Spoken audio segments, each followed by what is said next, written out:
Essa primeira parte eu vou falar bem rapidinho, porque são assim fundamentos, mas que a gente usa todo dia, mas usa muito mais de outra maneira, não está com esses nomes. Mas é importante vocês terem, caso vocês venham fazer algum concurso público, né, para técnico, essas terminologias são cobradas, tá? Então, eu vou entrar nisso aí, mas eu vou falar bem rapidinho, tem alguns exemplos, alguns exercícios que vocês podem fazer, e aí a gente até pode estar tirando as dúvidas com mais calma individualmente. Tá? Então, o que é uma coluna cromatográfica? Uma coluna cromatográfica, lembra aquilo que eu falei na aula passada, que a separação se dava como se fosse uma extração fase líquida-líquida, que a gente fizesse uma extração líquida-líquida num funil de decantação? É a mesma coisa que acontece aqui. Você tem vários equilíbrios acontecendo ao longo de toda a coluna. Tá?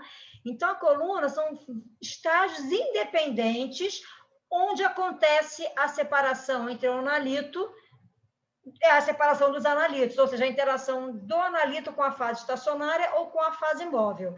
Então, você imagina que são várias separaçõezinhas que acontecem ao longo da coluna.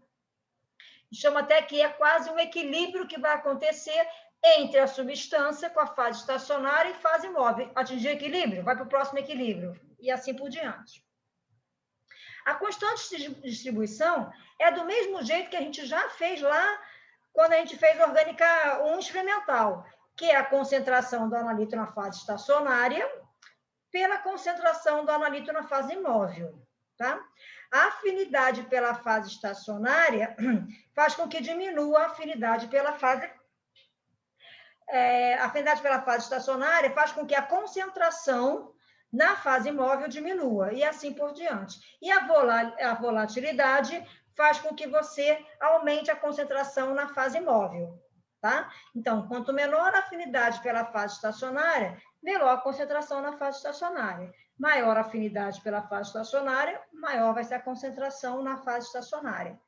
Maior volatilidade, maior a concentração na fase móvel. Menor volatilidade, menor a concentração na fase móvel. Tá? O fator de retenção é o tempo de permanência do soluto na fase estacionária pelo tempo de permanência do soluto na fase móvel. Tá?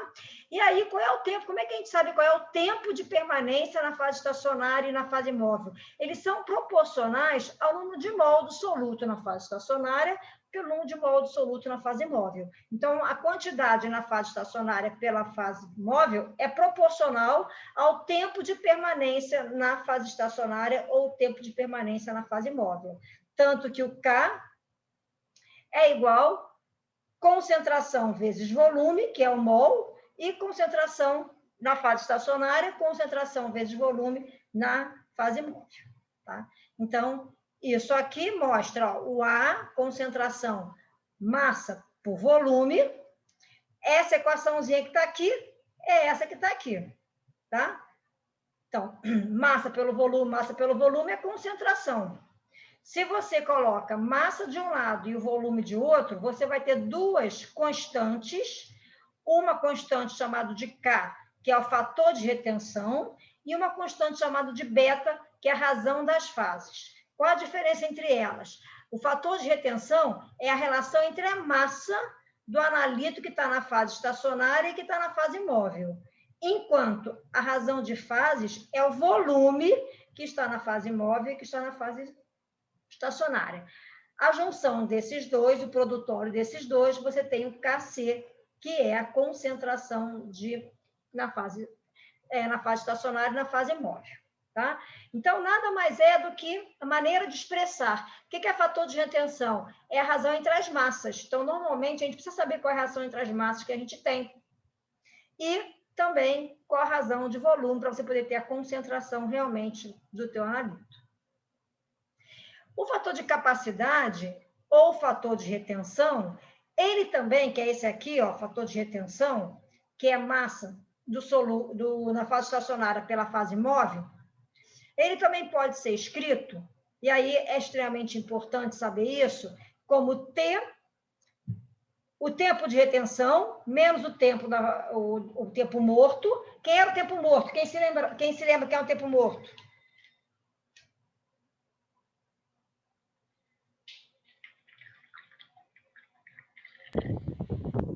É o tempo que o eluente leva para sair da coluna?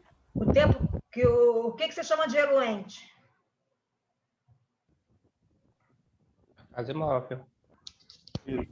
Não, o tempo morto não é o do eluente, não. O tempo de retenção. O eluente, você está chamando de fase móvel o solvente, né? Ou o solvente. O solvente, né? Não é a fase móvel. Cuidado com isso, tá, gente? Tá? O tempo morto não é a fase móvel. A fase móvel é o gás de arraste ou o líquido, no caso, o solvente na cromatografia. Então, a fase móvel é na cromatografia gasosa, o gás de arraste, e na cromatografia líquida, o solvente. A gente não mede esse tempo. A gente mede o tempo morto, é o tempo do solvente que está com a sua amostra. Tá? São coisas diferentes. A fase móvel está sempre saindo, você não tem como parar ela. Ela está sempre saindo com a mesma razão. Então, você não tem como medir o tempo dela. Você mede o fluxo dela. Tá? Entendido, Marcos? Eu acho que você pensou numa coisa e falou outra, né? Eu imaginei. E eluente também é fase móvel. Então, a gente fala o eluato, que é o analito, ou o solvente, que é o veículo que está levando o analito, tá? Porque na hora que a gente coloca, na cromatografia, a gente não coloca a amostra sólida, a gente bota a amostra num solvente que é volátil, um solvente que não vai interagir com a coluna, nem com a fase móvel, que sai logo direto. Esse é o tempo morto, tá? Então, o K ideal é a relação do tempo de retenção pelo tempo morto. O ideal é que seja entre 1 e 5, porque se sair muito rápido, você perde essa relação aqui, tá? Se sair muito rápido, sai junto com o solvente.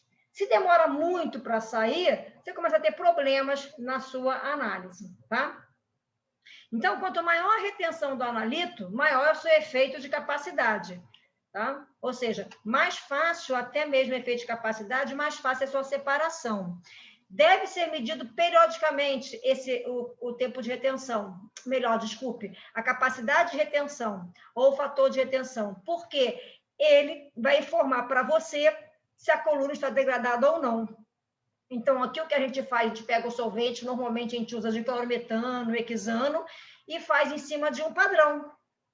Tá? Vocês vão trabalhar com HPA. Injetam HPA, sem problema nenhum. Tá? Aí aqui só para vocês fazerem a continha, só fazer aquelas continhas ali, não tem nada demais, mas eu botei, ó, foi uma prova da Universidade Federal do Maranhão, então é interessante, do Maranhão, de Manaus aqui. Tá? Então, o KC, lembra que eu falei? É o fator de retenção, a relação de massa, pela razão das fases, relação de volume. Mas também o KC, esse casinho aqui, que é o fator de retenção, ele tem essa relação TR pelo TM menos 1. Essa equaçãozinha aqui, ó. Tá? Bota o TM aqui fora, TR sobre TM menos 1. E aí, com isso, você vai tirar o fator de seletividade. São muitos fatores, né, gente? O fator de seletividade. O alfa, você vai agora comparar aqui o KC para um único analito. Agora, imagina comparando dois analitos, o KB e o KA. Se o volume for o mesmo e o tempo do solvente também é o mesmo, está com dois analitos, tá? No mesmo solvente, na mesma coluna, com o mesmo volume. Isso fica igual, isso fica igual. Então, o fator de seletividade desses dois analitos vai ser a razão entre os dois tempos de retenção, tá? Então, você consegue saber qual é a seletividade pelo tempo de retenção. E aí, aqui eu vou passar aqui um pouquinho, ó. Você tem aqui o tempo de retenção. Aqui não tá, peraí, não tem um que... Ah, tá lá na frente. Deixa eu fazer aqui para vocês verem aqui, ó. Depois eu volto. Aqui, ó. Aqui você tem o tempo de retenção muito próximo. À medida que você vai afastando, a sua coluna é mais seletiva, tá? E é isso que eu quero que vocês procurem nos artigos de vocês. Mudou a coluna se transforma mais seletiva, todos os compostos separaram ou não, tá? E a retenção relativa é proporcional a cada constante de seletividade. Então, o alfa, que é essa retenção relativa, ou seja, quem vai se prender mais, quem vai se prender menos, sempre é tempo de retenção. Tá? E aí você consegue descobrir que quando o tempo de retenção é maior do que 1, TR2 é maior do que TR1.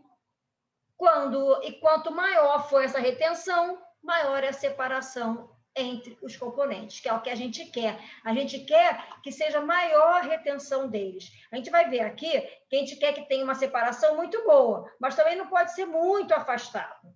Quanto mais afastado for, se você tem dois sinais, se está assim, é ruim. Se você vai afastando, o ideal é que você tenha todo o pico desenhado afastado, não muito afastado. Por que muito afastado é ruim?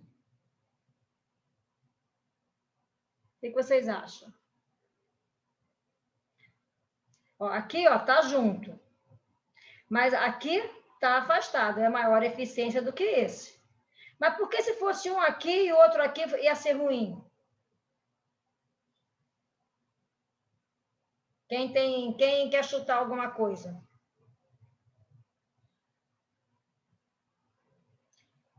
Acho que é mais por questão de tempo, né? Da sua... Tempo de análise. Tá? São tempo duas de análise, coisas. produto, Tempo de análise. Imagina o seguinte. Solvente.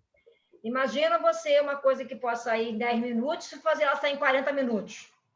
Tá? Ah, separou. A eficiência é ótima, mas também a tua produtividade vai ser péssima. E outra coisa que tem que tomar muito cuidado. Quanto mais tempo o analito fica na coluna, ele vai perdendo, ele vai largando a sua banda.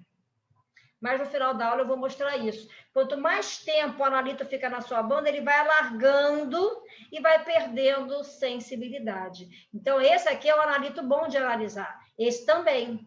Esse aqui já começa, é o mesmo analito, mesma concentração, mas o que está variando é o tempo. Então, às vezes, você vê um sinalzinho pequenininho lá no final, você fala assim, tem menor concentração. Não é assim, não é proporcional.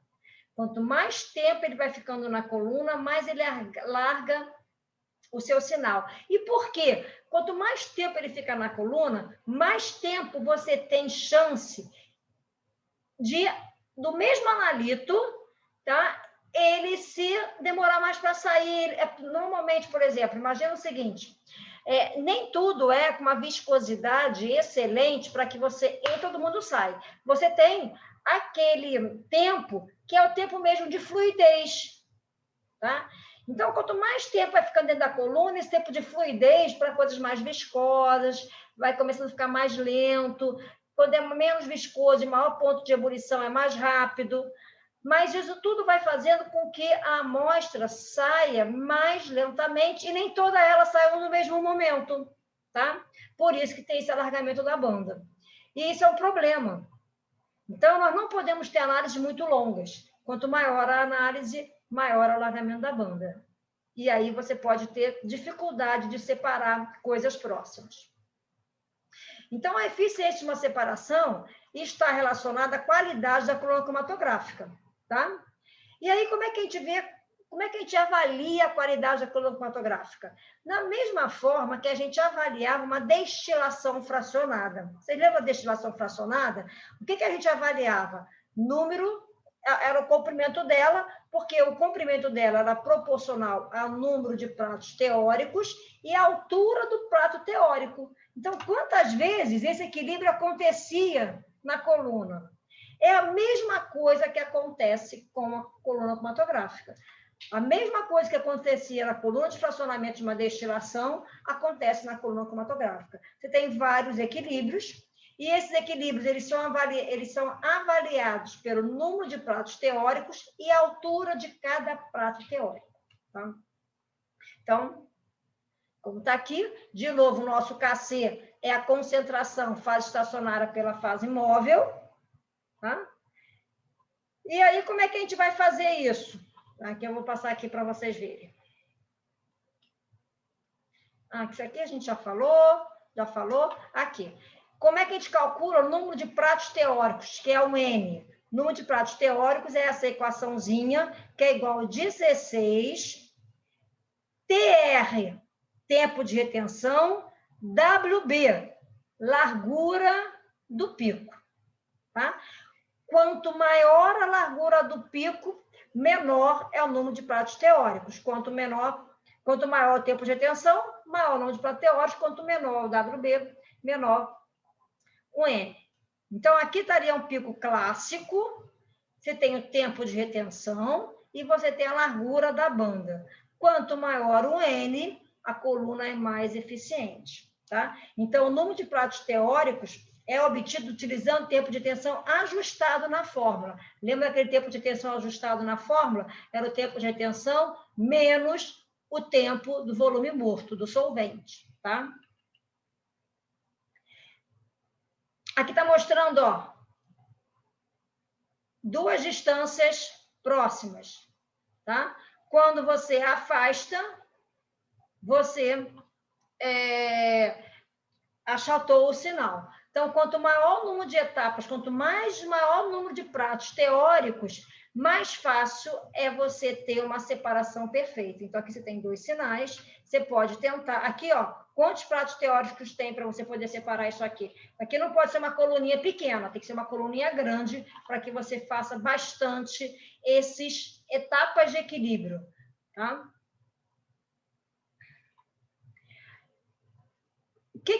Qual seria a gente considera o pico ideal por cromatografia? Tá? O pico ideal por cromatografia, para a gente calcular essa área aqui, essa área é a resposta do detetor, e essa área é proporcional à concentração do seu analito.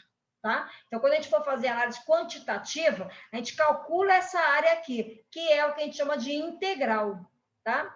Então, o ideal para que você tenha o cálculo mais perfeito da integral é que essa área seja uma área de um triângulo perfeito, tá? De um triângulo equilátero. Nem sempre é assim, mas o ideal é que seja um triângulo equilátero, que você tem o W é 4 sigma, tá? Cada sigma é metade aqui. Então, ele vai abrindo certinho, aqui a gente chama de altura, a área a meia altura, tá? Desculpa, a largura a meia altura. Então, você tem um triângulo perfeito aqui, e aqui embaixo você tem um paralelepípedo.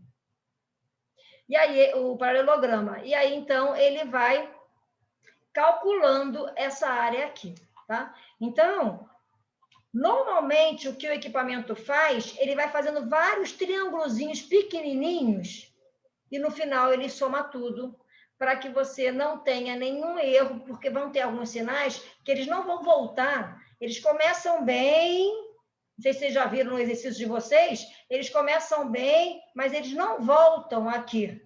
Eles ficam aqui em cima, ó. Tá? E aí, como é que você vai fazer esse triângulo perfeito? Então, o equipamento, ele faz slice, ele faz fatias do pico, na hora que ele for integrar, para que ele consiga integrar o mais fiel possível o pico, tá? Então, ela é dividida em várias seções, e a gente chama dessas seções, seriam o número de pratos teóricos. O prato teórico, então, ele é, normalmente, 5,5 T ao quadrado, W2 ao quadrado, na meia altura, tá? Aqui, então, é o WB aqui de baixo. Cadê aqui? Aqui é o WB de baixo. Só que esse WB de baixo, às vezes, a gente tem dificuldade de enxergar, porque esse pico não retorna. Então, a gente trabalha com W a meia altura. Com W a meia altura, o número de pratos teóricos é 5,5 T ao quadrado de R e W ao quadrado do W meia altura. Então, essa é a informação importante do prato teórico. Uma outra informação muito importante é a altura equivalente a um prato teórico. E a altura equivalente a um prato teórico, ela é proporcional ao comprimento da coluna, pelo número de pratos teóricos. Então, quanto maior o número de pratos teóricos, menor é a sua altura. Se tem vários pratos teóricos, menor é a altura. Ah, é bom ter maior prato teórico ou é bom ter menos altura de pratos teóricos? Você vai avaliar. Aqui, ó, você repara só, o N1000, como o N é dependente do W, à medida que você aumenta o número de pratos teóricos, olha o que acontece com a largura do sinal. O sinal fica fininho. E você quer sinal fininho, porque quanto mais fininho tiver o sinal, você vai ter mais chance dele não sair sobreposto ao vizinho, tá? Imagina um sinal aqui alargado como esse. Então, por isso que você aumentar o prato teórico é extremamente importante. Porém, quando você aumenta o prato teórico, você diminui a altura. Então, você tem que ter, assim, saber qual vai ser a melhor coluna para trabalhar. Aqui está mostrando só o que eu já falei, do prato teórico. Aqui é um exercício para vocês fazerem, eu não vou perder tempo fazendo. Aqui está mostrando, existem 2 tipos de coluna para cromatografia gasosa, tá? Para cromatografia líquida, o Eduardo vai falar, é uma coluninha só, normalmente tem uns 15 a 20 centímetros, e com empacotamento, pronto. A cromatografia gasosa, nós temos 2 tipos de colunas muito bem definidas. Uma é uma coluna empacotada, tá? Que é uma coluna que ela tem, no máximo, 2 metros. Ela é de aço inox, e aqui dentro, então, tem o material, a fase estacionária. Tem uma outra coluna, a coluna capilar. A coluna capilar, ela tem 25 a 30 metros, existe até coluna de 50 metros, tá? E quais são as informações importantes de cada coluna? É importante. Isso vocês têm que procurar no artigo, tá? Qual é a fase estacionária, que a gente vai falar dela daqui a pouco. Tem que procurar qual é o comprimento. Primeiro, se é uma coluna capilar ou empacotada. Depois, qual é o comprimento, tá? E aí, depois, você tem que procurar essas informações aqui. Diâmetro da coluna e espessura da fase estacionária. Eu preciso sempre ter essas informações para eu poder usar a mesma coluna que o artigo usou, tá? Se eu mudo uma desses 3 fatores, L, diâmetro da coluna e diâmetro da fase estacionária, a espessura da fase estacionária, eu não consigo reproduzir a mesma análise. Com as mesmas condições, eu consigo reproduzir a mesma análise, tá? Aí aqui ele está me dando o valor de H, que é a altura, e aqui está me dando o valor de N, número de pratos teóricos. Repara só que a altura, 0,5, 0,6, quando eu passo de uma coluna de L de 2 metros para L de 30 metros, a altura não variou tanto. Só começa a variar quando você mexe mais no diâmetro da coluna. Agora, olha a diferença que aconteceu com o número de pratos teóricos. Eu salto de 4.000 para 40.000. Tá? Então, uma coluna capilar, ela aumenta muito o número de pratos teóricos. E ela aumentando muito o número de pratos teóricos, o que ela vai causar? Um afinamento do teu sinal. Com isso, você consegue ter uma melhor seletividade, melhor separação entre teus sinais. Por isso que as colunas hoje, basicamente, são capilares. Você também tem as empacotadas, elas são importantes para determinadas análises, que a gente vai falar, mas a maioria é coluna empacotada. Melhor, a maioria é coluna capilar, né? Aqui, para vocês fazerem a continha, tá? Como é que faz a continha do H, do L e N? Só jogar os valores e chegar os valores que estavam naquela tabela. Então, é para vocês se divertirem aí, tá? Aqui mostra como é que faz a continha. Então, aqui, o que a gente quer? Aqui, imagina, o pico é o azul, tá? Aqui é um pico em azul. Ele tem encoberto 2 sinais. Você não consegue nem diferenciar nada aqui. Uma resolução baixíssima. À medida que você vai aumentando a resolução, só passou de 0,50 para 0,75, para 1, para 1,5, você começa a ver, ó, isso aqui começa a indicar que tem 2 picos, mas ainda é difícil integrar. Aqui, ó, a diferença entre eles de 4 sigma, ainda é difícil de integrar. Esse aqui você já consegue, você tem aqui a metade, e tem uma boa separação aqui. Então, o que a gente busca é essa aqui, ó, que é a linha base sai da origem, sobe o pico, que é o sinal, e volta à origem. Sempre a gente busca a linha base voltando para a origem, para você ter certeza de que você está, pelo menos, com o sinal aqui. Então, resolução é a separação completa e efetiva, ou seja, saiu da origem, voltou para a origem, de 2 picos cromatográficos vizinhos. Tá? Então, a resolução expressa a separação efetiva entre 2 picos vizinhos. Então, é a separação TR pela largura das bandas. Tá? Então, o que a gente tem que avaliar? E aí eu quero ver se vocês conseguem avaliar, se os artigos de vocês avaliaram isso, tá? Se avaliaram resolução. Eu sei que teve algum artigo que avaliou tempo de retenção e teve um que avaliou fator de retenção. Eu não sei se algum está avaliando resolução, tá? Então, a resolução, aqui a resolução é baixa e ela vai aumentando à medida que você vai separando. Então, como é que você calcula isso? Você tem que calcular 0,589 da diferença do tempo de retenção pelo W médio dos picos. O ideal, em química analítica quantitativa, que a nossa resolução seja acima de 2, mas não pode ser muito acima, porque senão você pode começar a ter esse sinal também influenciando no outro pico. Tá? Aqui também é mais exercício para vocês se divertirem.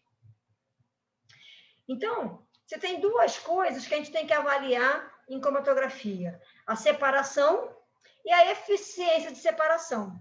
Elas são avaliadas simultaneamente na busca da maior quantidade possível de analíticos separados no processo cromatográfico. Então, o que a gente avalia quando a gente fala em alargamento da banda? A gente avalia como que o analito ele passa por dentro da fase estacionária. E aí, então, é uma função de caminhos múltiplos, da difusão longitudinal e do tempo de equilíbrio. Esses parâmetros são determinados pela coluna, pela fase estacionária, pela fase móvel e pela temperatura. Por isso, quando a gente fala assim, otimize uma metodologia, vocês têm que avaliar a fase estacionária, fase móvel e a temperatura de análise, para que vocês possam avaliar esses caminhos que a tua substância vai ocorrer. Isso não interfere se é cromatografia gasosa, se é GPC, se é líquida, todas têm analitos fazendo caminhos múltiplos, alguns passam por alguns buraquinhos, outros não passam, a difusão longitudinal e o tempo de equilíbrio entre o analito entre a fase móvel e a fase estacionária. Então, a difusão longitudinal, tá? Então, o que seria isso? Assim que o soluto entra na coluna, as moléculas tendem a ir para a extremidade, por capilaridade, tá? E aí, com isso, vai se espalhando. Imagina, um gás ou um líquido, ela tende a ocupar todo aquele espaço na coluna. É uma tendência natural que se inicia no início. Por isso que lá na saída, você vai tendo algumas moléculas que vai percorrer um caminho maior, outras que vão percorrer um caminho menor. Embora todo mundo saiu do mesmo lado, todo mundo tenha o mesmo número de mol, todo mundo tenha o mesmo peso molecular e tudo. Então, a passagem do soluto é controlada através da vazão da fase móvel. Quanto maior a vazão da fase móvel, menor é o tempo dentro da coluna e menor é a difusão. Por isso que, quanto maior o tempo, maior vai ser o alargamento da banda, porque você vai permitir essa difusão longitudinal acontecer. Caminhos múltiplos. Imagina, você tem aqui, ó, o ideal é quando você colocasse tudo no início, todo mundo saísse junto. Mas a nossa coluna, ela nunca é empacotada da mesma maneira, ela tem caminhos preferenciais. Então, por isso que o teu sinal também vai sendo alargado, porque quanto mais próximo ali, esse aqui saiu mais rápido, os outros estão demorando mais para sair. Então, um dos maiores problemas na cromatografia é você garantir que a injeção colocou todo mundo para dentro no mesmo tempo e que o leito da sua coluna seja o mais homogêneo possível. Mas, infelizmente, não é assim, e você tem, então, alargamento devido a esses caminhos múltiplos. E o outro é o tempo de equilíbrio entre a coluna e a fase estacionária. Tá? Então, o soluto ele necessita de um tempo para poder ele ficar no equilíbrio entre a fase móvel e a fase estacionária. Se o equilíbrio é lento, o soluto tende a ficar mais na fase estacionária. E se a artéria tiver maior vazão, você tem o alargamento desse mecanismo. Tá?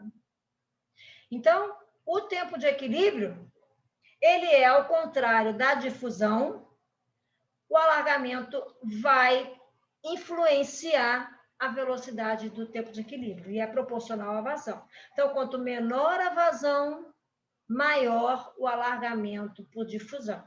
Por quê? Porque se você, o que é vazão? Vazão da fase móvel. Se faz com que a vazão da fase móvel vai mais devagar, você dá tempo para o soluto ficar andando pelos caminhos. Se a vazão é maior, maior é o alargamento, porque você vai diminuir o tempo de equilíbrio. Tá? E aí, se você diminuir o tempo de equilíbrio, você pode fazer com que você não tenha uma boa separação. E aí os dois são ruins. Tá? Tanto a menor vazão quanto a maior vazão. Aí você vai falar assim, e aí? Você tem que encontrar a vazão ótima. A gente chama que tem uma curva em U. Vazão ruim, baixa é ruim. Vazão alta também é ruim. Você tem que procurar qual é o ótimo aqui. E essas coisas todas, a gente, dão trabalho. Não é uma única análise e você mata. Por isso que, às vezes, a gente fica assim. Quando o aluno chega lá para fazer uma análise, a gente fala assim para ele, você tem algum artigo que já fez essa análise? É importante ter um artigo para que a gente possa ter, pelo menos, saber de onde está partindo. Porque, senão, tem que começar do zero. E aí, começar do zero, tem que ajustar todos esses pontos. Fase móvel, fase estacionária, vazão da fase móvel e temperatura da fase móvel. Tá?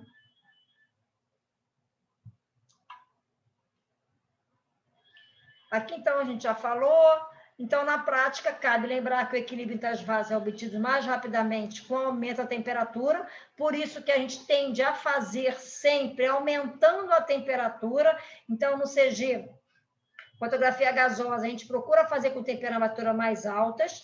Na cromatografia líquida e no GPC, você tem um limite de aumentar a temperatura, porque você usa solventes. Solventes são voláteis, então, a não ser quando você usa água como solvente, você pode aumentar a temperatura até 100 graus. Mas é uma limitação. Na cromatografia gasosa, a gente pode levar a aumentar a temperatura da corrida até onde a estabilidade da fase estacionária, que normalmente é 300 graus. Então, cada caso é um caso, cada equipamento tem as suas particularidades. E aí eu vou perguntar para vocês, nós temos, quando a fase móvel é líquida e a fase móvel é gasosa. Na fase móvel líquida, nós temos a cromatografia líquida. Quando a fase móvel é gasosa, nós temos a cromatografia gasosa. Quando é que você escolhe um ou outro? Quem acha, quem tem alguma ideia para falar isso?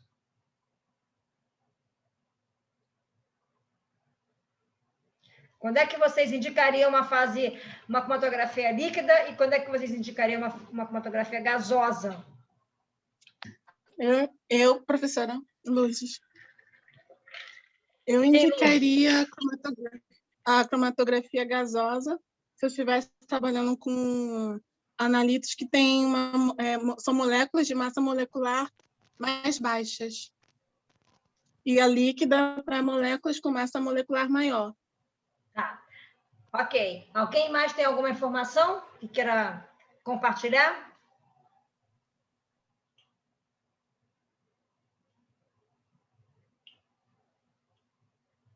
Ana Paula, você vai fazer qual cromatografia?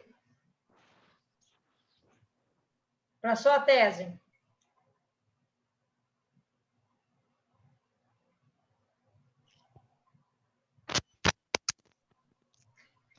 Ana, você está aí ou não? Marcos, você vai fazer qual?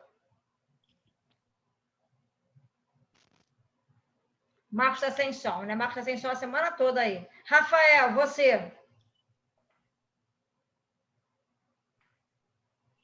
Cromatografia gasosa. Por quê? No caso, o analito ele pode ser volatilizado. Eu posso utilizar a cromatografia gasosa por ser uma técnica mais rápida. Entendi.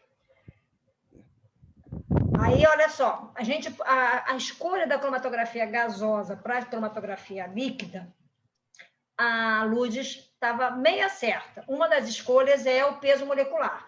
Quanto mais volátil for o composto, mais a cromatografia gasosa é a melhor.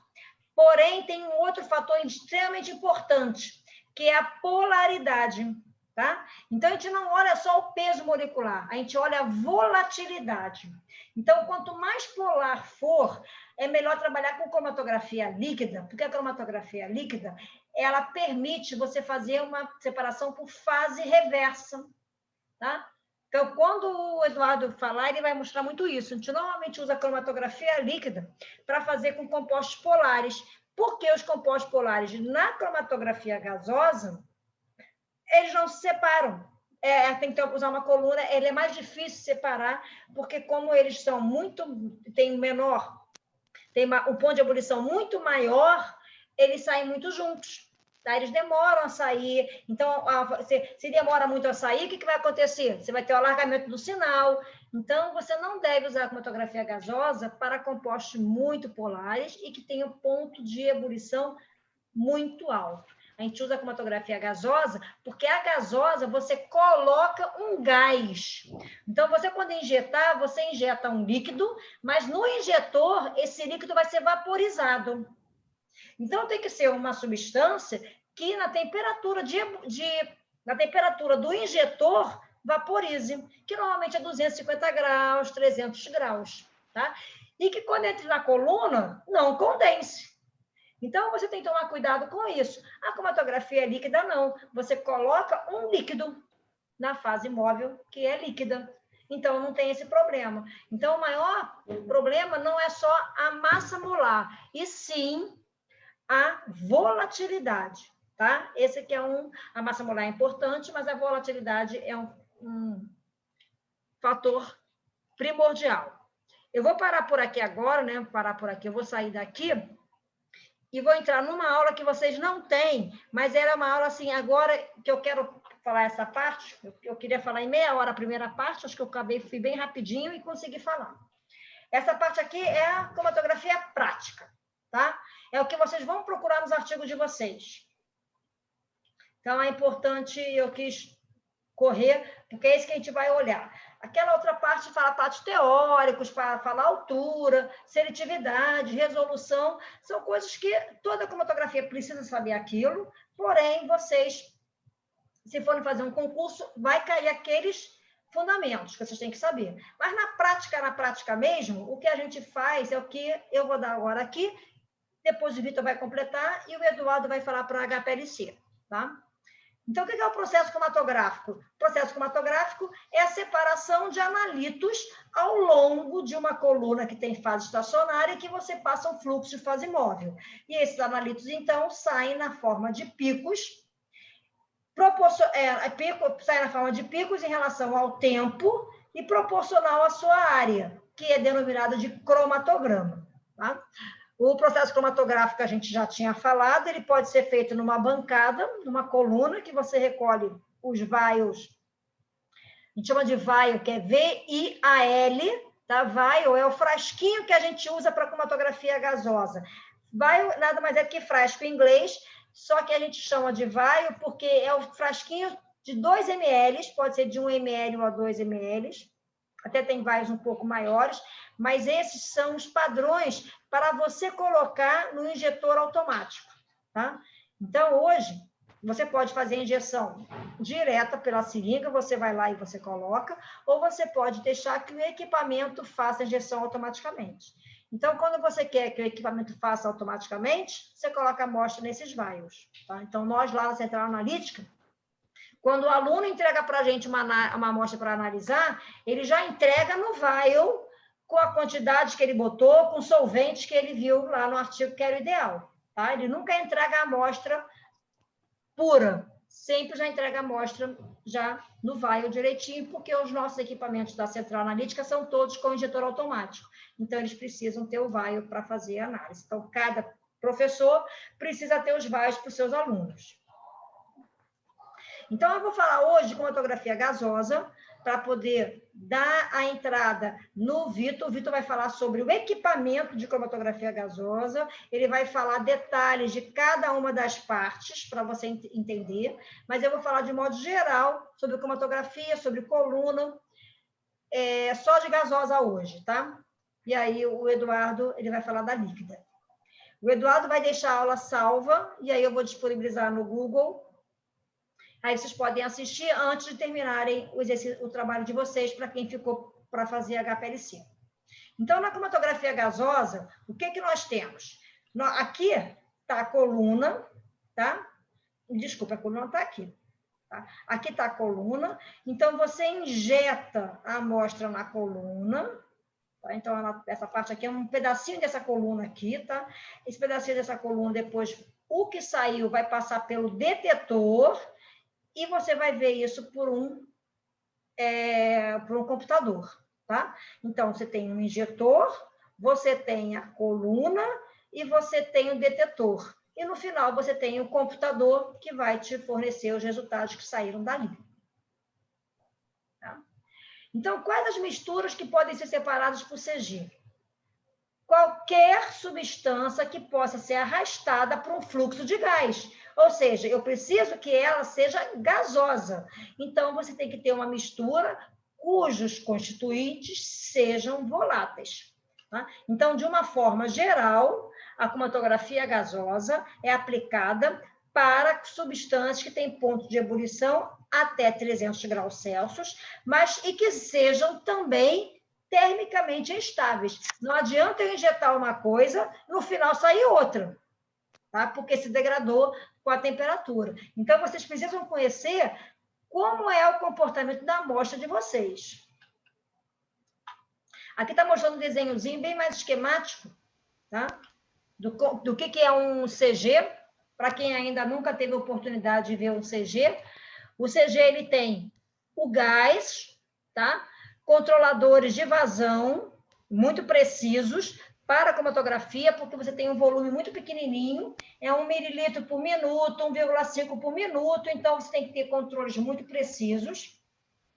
Então, aqui você está o cilindro de gás com volume de controle de pressão e vazão, né? Aí, aqui você tem o injetor. Esse injetor, você tem uma seringa de vidro para injetar a amostra. Então, o Vitor vai explicar os tipos de injetor. Aqui no injetor, você vaporiza a amostra. Então, esse injetor ele precisa ser aquecido. A amostra, então, vai passar do injetor para a coluna, vai percorrer toda a coluna. Essa coluna, quando ela é gasosa, ela está dentro de um forno e você pode aquecer essa coluna, e isso é bom porque faz com que você melhore a separação. Depois, no final da coluna, você tem um detetor, e aí você vai ter uma eletrônica que vai amplificar o sinal, a gente chama de fotomultiplicadora, no caso é fotoeletromultiplicadora, você aumenta eletricamente esse sinal, e aí você tem um registro que sai pelo computador.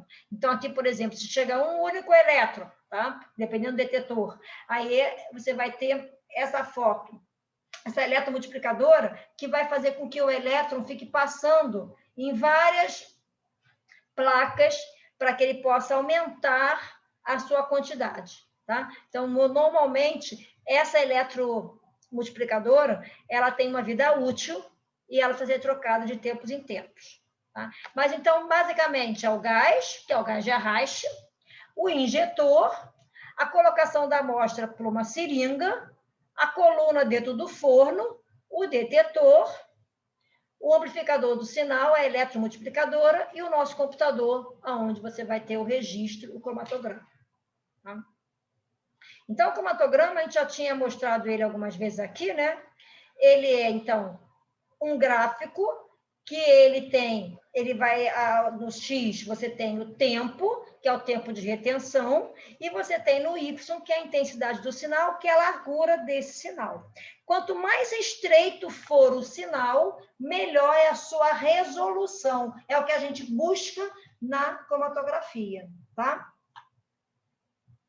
E aqui, aquilo que a gente já falou, volume morto, é onde sai o solvente, começa a sair os picos, a altura do pico, volume de retenção corrigido, que é menos isso aqui, tempo de retenção corrigido, aquelas coisas que a gente já falou todas, tá? Aqui você tem os componentes.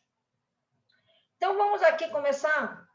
Como é que ocorre a separação em uma cromatografia de fase gasosa? A separação ocorre na coluna, então você não deve ter nunca a separação aqui. Por isso que o injetor tem injetores específicos para cada tipo de amostra, para que você garanta que todo o volume de amostra vai entrar ao mesmo tempo, tá? Então, só pode acontecer a separação aqui, para que você evita aqueles problemas que é caminho múltiplos, difusão longitudinal, isso já vai acontecer. Mas se você já começar, na hora ali, aquele queimou, né? Um saiu na frente do outro, você vai ter certeza que isso vai acontecer. Você vai agravar mais aí desse problema lá na frente. E você tem duas fases que são envolvidas, a fase estacionária e a fase móvel. Quais são os fatores que afetam a separação? A estrutura química dos analitos, a fase estacionária e a temperatura da coluna. Repara que eu não falei da fase móvel. A fase móvel, ela é para ser inerte, tá? Ela vai influenciar na vazão, mas não é para ela ter afinidade com a sua amostra. A fase móvel, ela não é inerte no HPLC. No HPLC, você faz a separação entre fase móvel e fase estacionária. Na cromatografia gasosa, a fase estacionária é inerte, tá? Muito importante isso. Então, a fase móvel em CG, que eu falei, ó, não interage... Oi. Não, desculpa. O que deve ser inerte, a fase móvel ou a estacionária? Eu tinha entendido no início móvel. Falei estacionária, é fase móvel, desculpa. É a móvel, né? No final do dia você troca tudo. A inerte é a fase móvel, é o gás de arraste. Por isso que a gente chama ele de gás de arraste. Na cromatografia gasosa, de nada, Lourdes, obrigado por você ter falado isso também. Na cromatografia gasosa, a gente não chama o gás de fase móvel, tá? Porque ele não tem afinidade. Ele não é para ter afinidade, ele é para ser inerte. Então, você chama de gás de arraste. Na cromatografia líquida, que você chama o solvente de fase móvel e a coluna de fase estacionária, tá? Então, foi bom que a Lourdes falou, que eu devo ter trocado ali na frente, mas vamos chamar daqui para frente de gás de arraste, sempre que for cromatografia gasosa, sabendo que o gás de arraste, ele é inerte, ele não vai ter nenhuma interação com a sua amostra, nem com a fase estacionária, e ele precisa ser puro, tá? Ele precisa ser puro, porque se ele tiver impureza, essas impurezas vão comprometer a detecção, tá? Então, por isso que os gases de arraste de cromatografia são gases de arraste caros, só para vocês terem uma ideia. A gente chama o gás de arraste para cromatografia, deixa eu ver se tem aqui atrás, que não tem. Normalmente são gases especiais que você tem, basicamente, deixa eu ver se tem uma aqui. O TCD, tá? Que é um detetor de condutividade térmica, ele usa hélio e usa hidrogênio. O FID, que é um detetor de ionização por chama, usa nitrogênio e usa hidrogênio. O ECD, que é um detector de impacto de elétrons, usa nitrogênio, usa argônio e usa metano. E aqui falta ainda o detetor de massas, que usa o hélio. Todos esses detectores, eles precisam de gases que tem uma pureza de 99,999.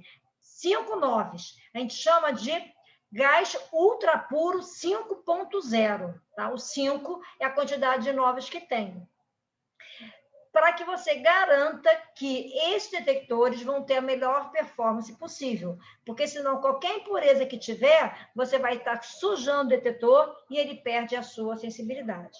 Tá? Então, só para vocês terem uma ideia, um detetor de o hélio 5.0, ele custa 320 um metro cúbico, tá? E a gente compra 10 metros cúbicos, então uma bala de R$ 3.200, que dura, dependendo do volume de análise, 2 meses. Então, são equipamentos maravilhosos, mas que têm um custo envolvido. Então, sempre quando a pessoa vai fazer uma análise lá na central analítica, por exemplo, nós precisamos que os orientadores compram os gases de arraste, compra a coluna, compra o solvente, forneça todo o material que precisa para fazer as análises de vocês. A gente só tem o equipamento, tá?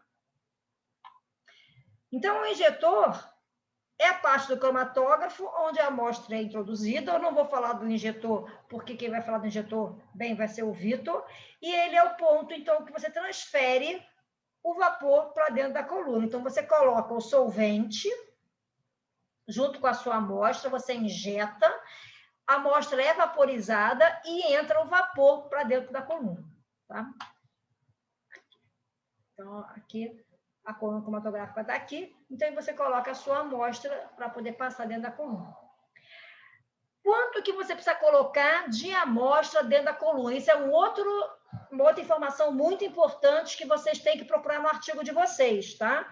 Qual é a quantidade? Se for uma coluna empacotada, vai de 0,2 a 20 microlitros, se a amostra for líquida, e se for uma coluna capilar, 0,01 a 3 microlitros. Normalmente, o pessoal trabalha com 1 microlitro para uma coluna de 0,25 de espessura. Tá? Por quê? Eu não posso embeber, eu tenho que permitir que a separação aconteça. Então, se você bota muito amostra, você satura a sua coluna, nada separa. Todo mundo vai sair junto com o solvente. Tá? Então, a quantidade de amostra que você coloca na coluna depende da coluna. E aí, quando você estuda a metodologia, que é o que vocês vão estar procurando nos artigos, vocês têm que procurar isso. Qual é a quantidade de amostra que foi injetada para aquela coluna? Aí é dependente de cada coluna. Normalmente, uma coluna capilar de 0,25 é de 0,01 a 3. Mas nunca a gente bota no máximo 0,05, 0,1. A gente usa, para fazer a injeção, microseringas, tá? Essas microseringas, elas têm volumes de capacidade típica de 1, de 5, de 10, de 50 e de 100. Aqui a gente tem lá no laboratório, ela é de 50 e de 100, e a gente injeta 1 microlitrozinho, tá? E aí, como é que a gente faz para fazer essa injeção? A gente usa um injetor automático, mas se o injetor automático estiver quebrado, a gente injeta na mão. O que a gente faz primeiro? Primeiro, a gente puxa um pouquinho de ar, depois puxa um pouquinho da amostra para que você consiga enxergar certinho quantos microlitros tem, tá? Agora a gente vai falar um pouquinho das colunas, que são muito importantes. A coluna empacotada, como eu falei, você vê que é uma coluna de aço inox, ela tem algumas voltas. A coluna capilar é uma coluna de sílica, ela é meio marronzinha e ela tem várias voltas. Só para vocês verem, a coluna empacotada tem 0,5 metro a 5 metros, você dá essa volta para dentro do forno, enquanto a coluna capilar é de 5 a 100 metros. Então, você vê completamente diferente em termos de tamanho. A espessura da empacotada, espessura não, desculpe, o diâmetro, de 3 a 6 milímetros, enquanto a capilar é 0,1 a 0,5 milímetros. Normalmente, a gente usa de 0,25 ou 0,3. A coluna empacotada, ela é recheada com sólido, ou seja, ela é uma fase, então, estacionária sólida, enquanto a coluna capilar, ela pode ser recoberta por um filme líquido, sendo, então, uma fase líquida, ou também pode ser por um sólido, sendo uma fase sólida. A coluna empacotada, ela ocupa a fase estacionária ocupa todo o volume da coluna. Na coluna capilar, isso não acontece. Na coluna capilar, olha, você tem um espaço aqui no meio. Tá? Então, quando é sólido, você ocupa todo ele, porque não tem como ficar o sólido apenas grudado, né, na parede, mas quando é líquido, você coloca um líquido que fica grudado na parede. Normalmente, tinham me perguntado como é que acontecia essa adsorção na parede, né? O suporte sólido inerte, ele, então, você faz uma reação nele, tanto em relação à tua parede da tua fase estacionária, quanto entre as fases estacionárias. Então, ele pode ser entrecruzada, que as cadeias poliméricas vão reagir entre elas, ou pode ser quimicamente ligada, fazendo a ligação entre o suporte o suporte da sílica. No sólido, as colunas recheadas com material finamente dividido ocupa todo o espaço. Tá? Aqui, só para vocês terem uma ideia, que eu não sei se vocês vão conseguir encontrar artigos que têm essa discussão. Me dá 5 minutinhos só aqui, por favor. Doutor?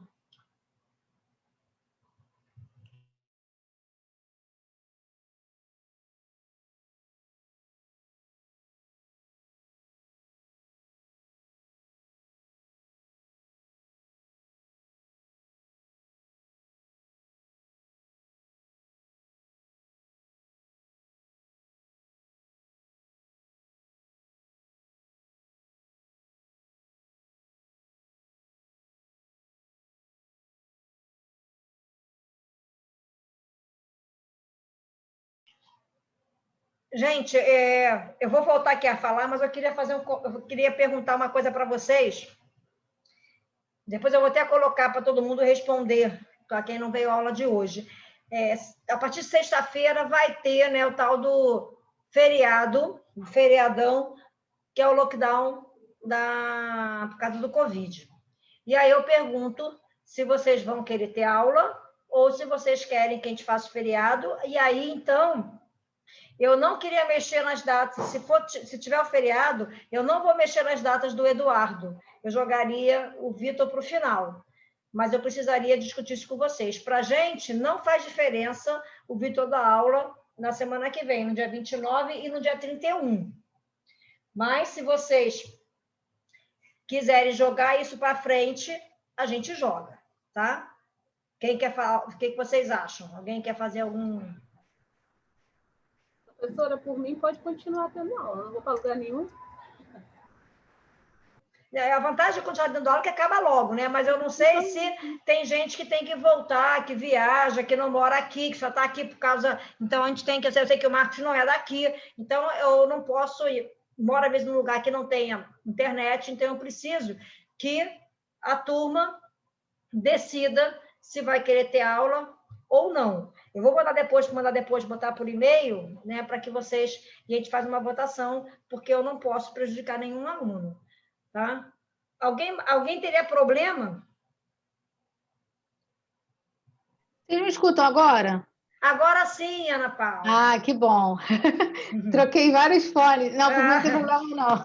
Não? Então tá bom. Tá. Priscila, para você tem problema?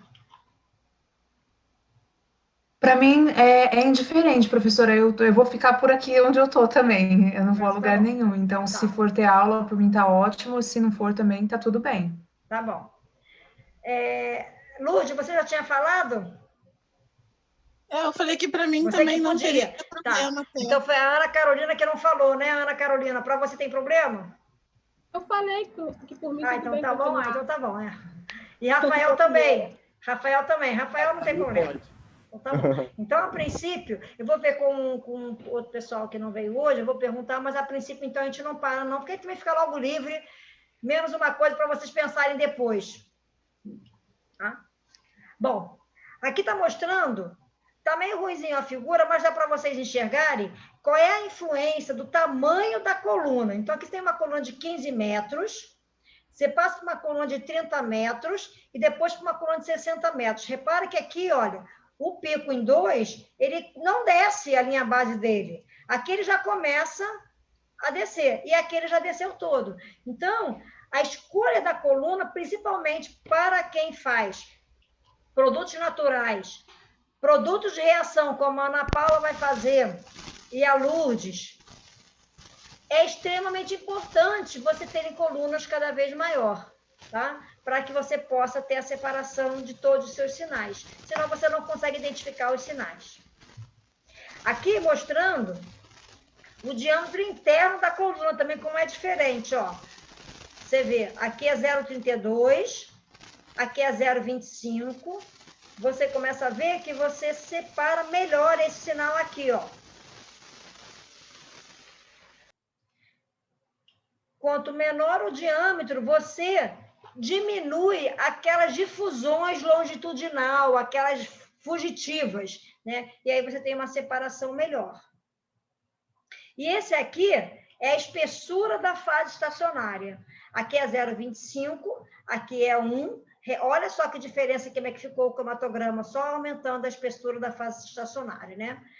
Mas também colunas de fase estacionária mais espessas são colunas muito mais caras. Uma coluna cromatográfica, ela varia, dependendo do dólar, de 6.000 a 12.000 reais. E aí, se você tem uma coluna mais espessa, ela pode chegar a 15.000, 20.000 reais. Então, às vezes, a gente trabalha com uma coluna menos espessa, porque gastou menos fase estacionária, para ter uma coluna um pouquinho mais barata. Tá? Mas, às vezes, não é ideal. Mas, infelizmente, nem sempre a gente trabalha nas condições ideais. Então, aqui, ó, aqui você tem uma coluna, tá? Uma fase estacionária seletiva, tudo bem separadinho. Aqui é pouco seletiva, ela não está bem separadinha, tá? E aí, como é que eu posso estar trabalhando para aumentar as características dessa fase estacionária? Eu posso. A fase estacionária boa, a coluna boa, é aquela coluna que ela permite uma ampla faixa de temperatura de uso. Tem colunas que, ao máximo, que vai a 200 graus. Ela se degrada. Então, ela é ruim, porque muitas vezes você precisa ir mais do que isso, né? Então, aí, com isso, a fase estacionária é melhor, mas também são mais caras. Tem boa estabilidade química e térmica, isso aumenta a durabilidade, e ela é pouco viscosa, porque muitas vezes, não sei se vocês já trabalharam com cromatografia, no final, sempre no final da corrida, a gente fala que a coluna está sangrando, você tem o sangramento da coluna, ou seja, no final, a linha base vai aumentando, porque você tem a coluna sangrando. Então, o ideal é que ela seja pouco viscosa, para diminuir todas essas questões de sangramento. Então, ela pode ser um aço inox, vidro pírix, níquel ou teflon, o material do tubo. Tá? Aqui está mostrando quais são o L, nesse caso aqui é uma coluna recheada, qual é o comprimento e qual é o diâmetro. Normalmente, a mais comum é de aço inox. Eu já trabalhei com coluna de vidro pírix, é um saco, ela quebra à toa, você fica irritado, ela quebra na tua mão. Mas a de aço inox é bem melhor. E ela tem diferentes meshes de recheio. Isso aqui tudo para cromatografia gasosa, tá, gente?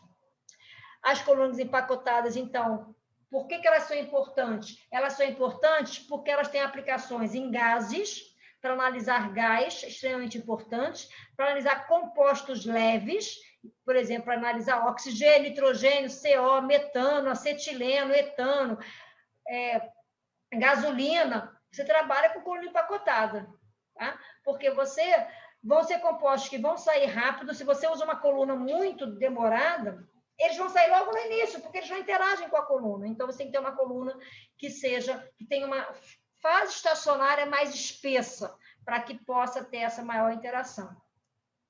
Então, você tem, as mais comuns são sólidos inorgânicos de alumina, é muito comum uma coluna empacotada de alumina, e alguns polímeros porosos, como esse aqui, que é o estileno de vinilbenzeno, que nem o polímero que o Rafael vai usar. E a coluna empacotada é que a gente mais usa, que mais se vê, porque você não só trabalha com gases, nem com compostos de baixo peso molecular. Então, as que a gente mais usa são essas colunas capilares. Elas são assim, ó, elas são sílica fundidas, e aí você tem, quanto mais voltinha, maior é o comprimento. E o fenômeno físico-químico responsável pela separação numa cromatografia gasosa é a relação, é a separação, é a partição do seu analito pela fase estacionária e pelo gás de arraste. Tá? O gás de arraste, ele não tem afinidade, ele só vai empurrar. Então, eu tenho que analisar o seguinte, qual é a relação entre o teu analito e a fase estacionária? E como é que eu faço isso? Eu uso aquele mesmo princípio que a gente já usou lá em polaridade, semelhante dissolve semelhante, tá? Mas sempre se preocupando que a separação por ponto de ebulição. Então, se você tiver dois compostos que têm ponto de ebulição muito próximos, quem vai sair primeiro? Aquele que tiver menos afinidade com a coluna. Aquele que tiver a mesma afinidade com a coluna vai ficar mais agarrado, tá? Então, a gente vai dar aqui alguns exemplos para vocês ficarem bem claros isso. Essa aqui eu já falei. Então, as fases estacionárias utilizadas mais comuns são parafinas, que são apolares, poliglicose, que são polares, poliésteres, que são polares, e silicones, que cobrem ampla faixa de polaridade. Então, aqui são os analitos. Tá? Então, vocês vão olhar os compostos de vocês. Os compostos de vocês, se ele é hidrocarboneto saturado, olefínico, aromático, um halogeneto, uma mercapta, um sulfeto, eles são não polares. Tem polaridade intermediária se for éter, cetona, aldeído, éster, amina terciária. Polaridade mais forte, se forem álcools, ácidos carboxílicos, fenóis e assim por diante. E fortemente polares, se forem polihidroxiálcools, aminoálcools. Aí aqui você começa a ter alguns probleminhas que às vezes vale a pena você ir para a líquida do que ficar na gasosa. Tipo de fase estacionária, né? As fases estacionárias líquidas suportadas, nós temos... Lembra que eu falei? As letrinhas que vem na frente é o nome do fabricante, tá? Então, DB, HP é o nome do fabricante. O que vem aqui depois do hífen é o nome da fase estacionária. Então, é essa aqui, que tem uma sílica suportada. Lembra a sílica? Que é aquele tubinho. Você faz uma reação química colocando esse composto que tem metil. Esse dimetil policilsiloxano é esse unzinho. O polietilenglicol é essa VAX aqui, tá? VAX ETR. 5% de fenil, você vê que aqui é muito parecido, ó, metil com metil, só que aí você tem, uma parte tem fenil, uma parte é metil e uma parte é fenil. E aí, então, 5% de fenil com metil policilioxano, ele é HP5 ou A5MS. Qual a diferença quando tem esse MS e quando não tem esse MS? Quando tem esse MS, é que ela é própria para cromatografia acoplada com massas, porque ela não sangra, ela é mais presa à coluna, mas é a mesma fase estacionária. Aqui, para vocês verem como é que vem a caixinha, ó.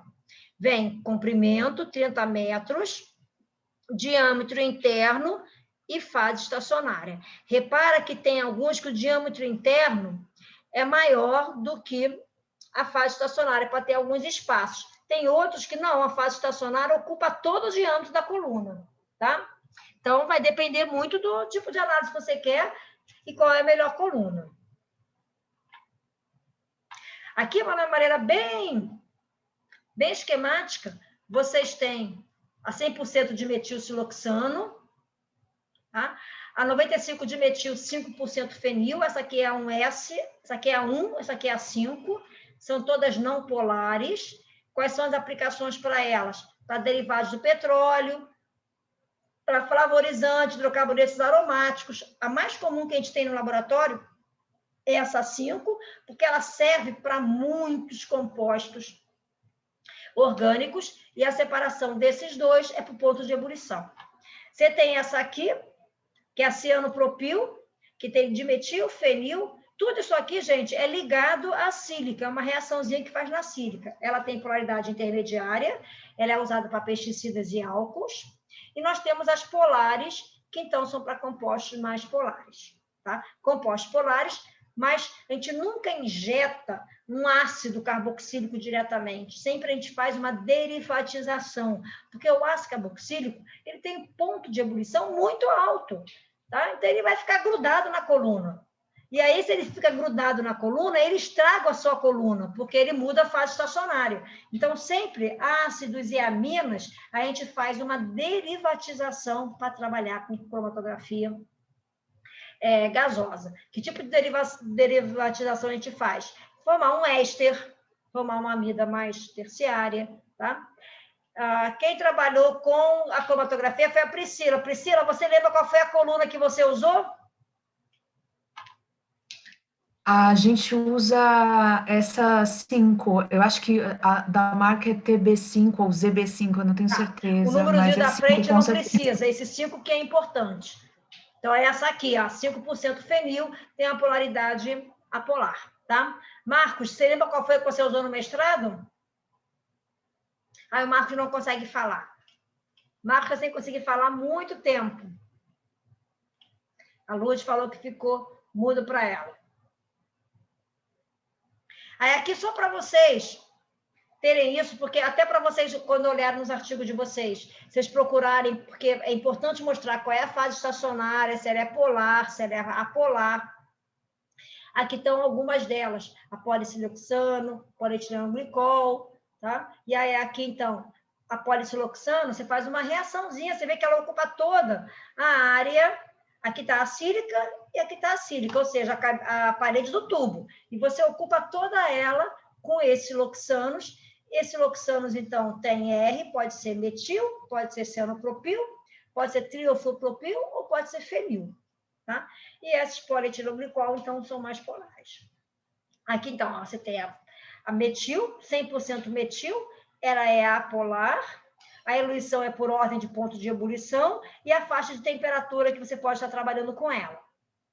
A fenilmetil tem uma polaridade um pouquinho média, um pouquinho maior do que a metil, porque ela tem esses anéis aromáticos, e a faixa de temperatura é até 340 graus.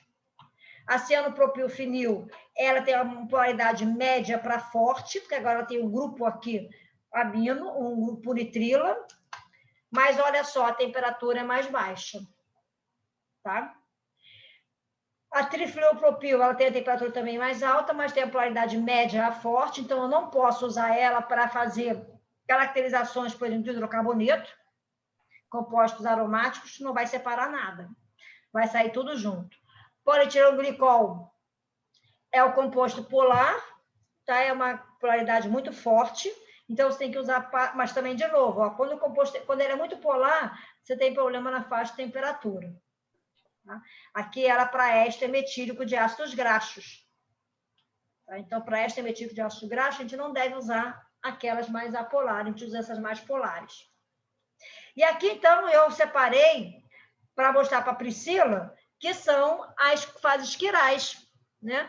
As fases quirais, elas são muito importantes porque elas vão separar os isômeros óticos, os estereoisômeros. Então, ela é usada onde? No produto biológico e produto farmacêutico. Nós, normalmente, em meio ambiente, a gente não precisa usar quiral, só quem usa quiral é quem realmente vai trabalhar com produto biológico ou farmacêutico, porque aí qual é a percentagem de um dos estereoisômeros ou de um só para ver se ele está puro ou não, é muito importante. E aí elas têm o quê? Eles têm um grupo quiral. Tá? Então, ela vai ter um grupo quiral que vai fazer uma separação, ou seja, um dos compostos vai se ligar ali, ou vai atrair ali com mais força do que os outros. As mais comuns são essas, e uma que é produzida comercialmente, que é com ciclodestrina. Então, a ciclodestrina aqui, ela tem uma cavidade que vai permitir que só um isômero entre, e aqui vocês têm, ó, Se fosse uma cromatografia normal, tá? Uma coluna, uma fase estacionária normal, os dois estereisômeros saem juntos, porque a gente analisa com fase estacionária o que é? Polaridade e ponto de ebulição.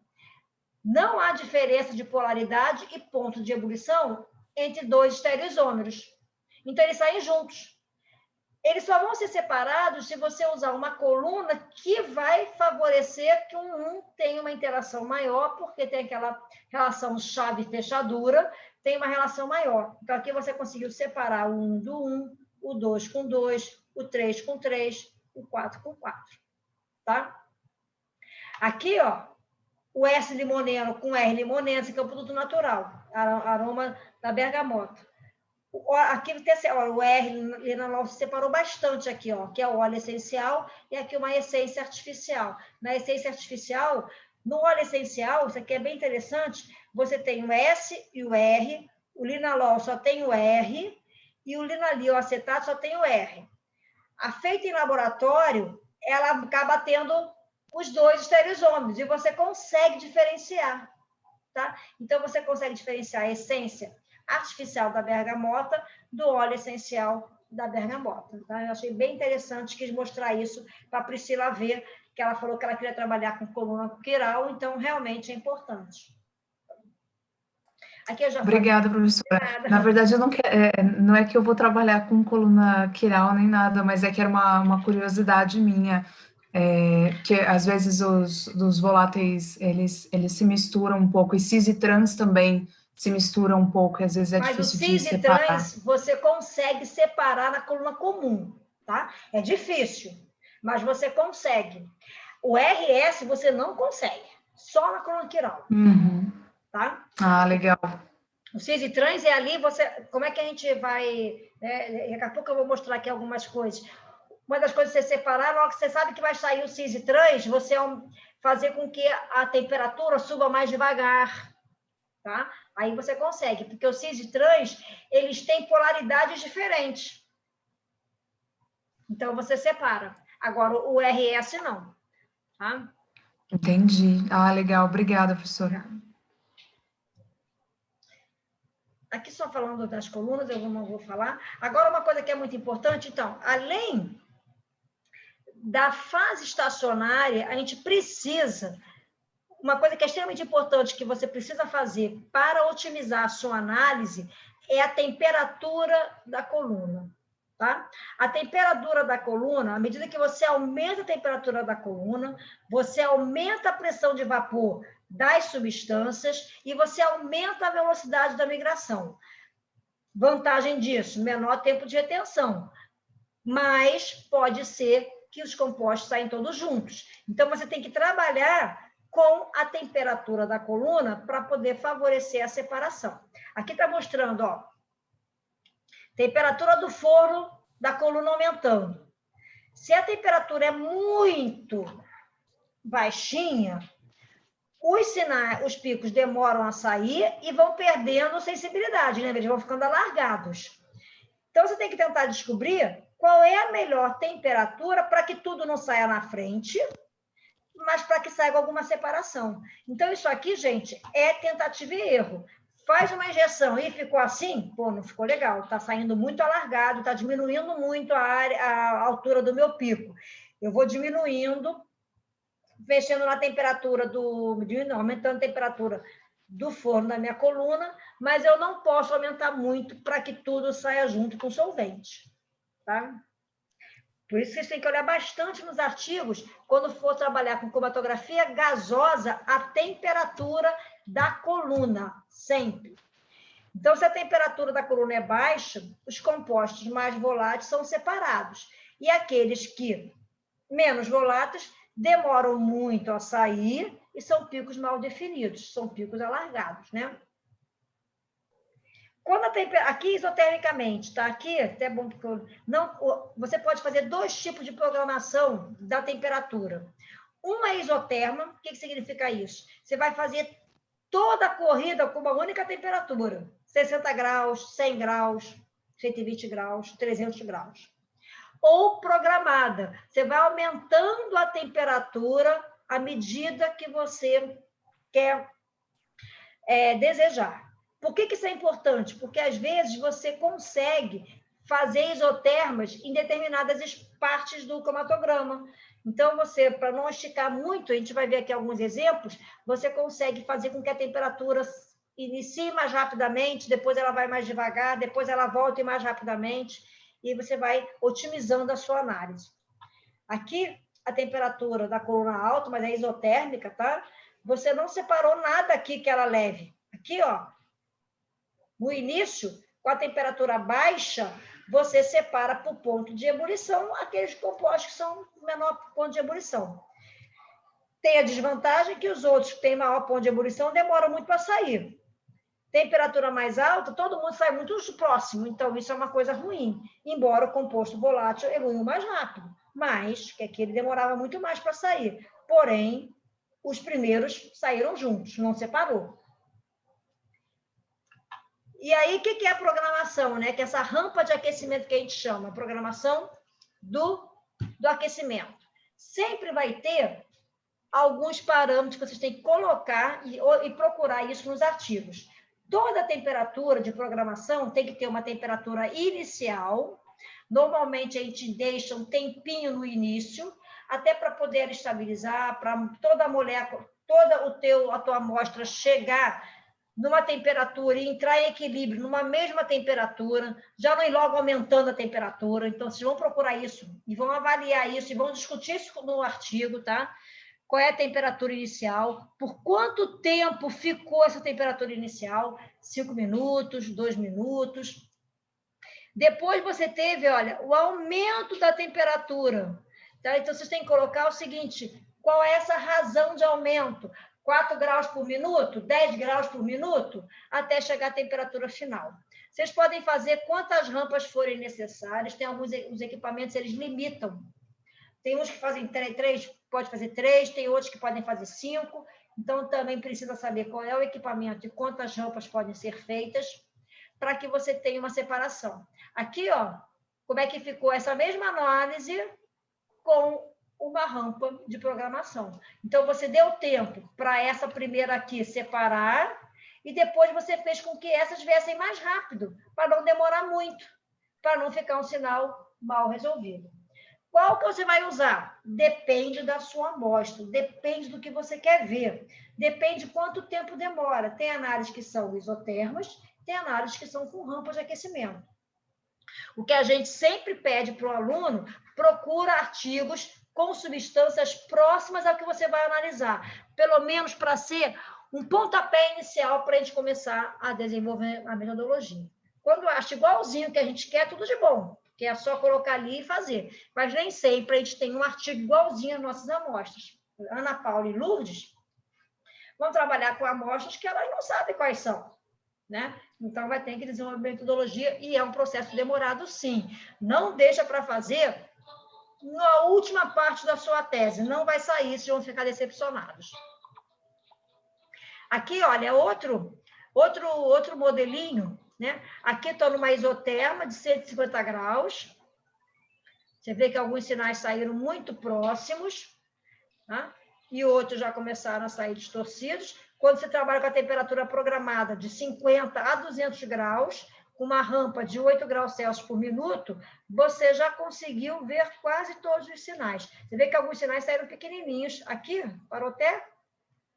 Aqui você teve 95 graus, aqui não está com tudo, agora 86. Deve ter continuado um pouquinho. 95 graus não, 95 minutos.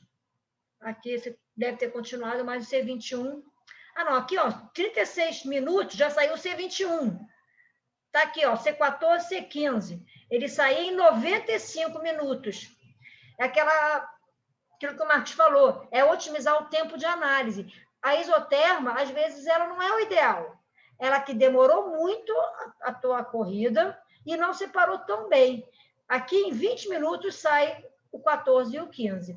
36 minutos, você termina a sua corrida, você gasta menos gás, gasta menos tempo, satura menos a coluna, ou seja, tudo de bom, tá? Então, a isoterma é pior, então? Não é assim, depende da sua amostra, tá? A outra parte que tem que ser muito avaliada, mas que vocês também têm que procurar isso nos artigos, quem vai trabalhar com fase estacionária, com cromatografia gasosa, é a vazão do gás de arraste, tá? Quanto maior a vazão do gás de arraste, mais rapidamente tudo sai. Quanto menor a vazão do gás de arraste, mais lento as amostras saem. Então, a variação do gás de arraste, a viscosidade de um gás, olha que interessante, a viscosidade de um gás, diferentemente do líquido, ela aumenta com o aumento da temperatura. Então, quanto maior a viscosidade do gás, menor a vazão. E aí você tem esse drift da linha base, ela não volta como tinha que voltar. Aqui está mostrando até o sangramento da coluna, tá?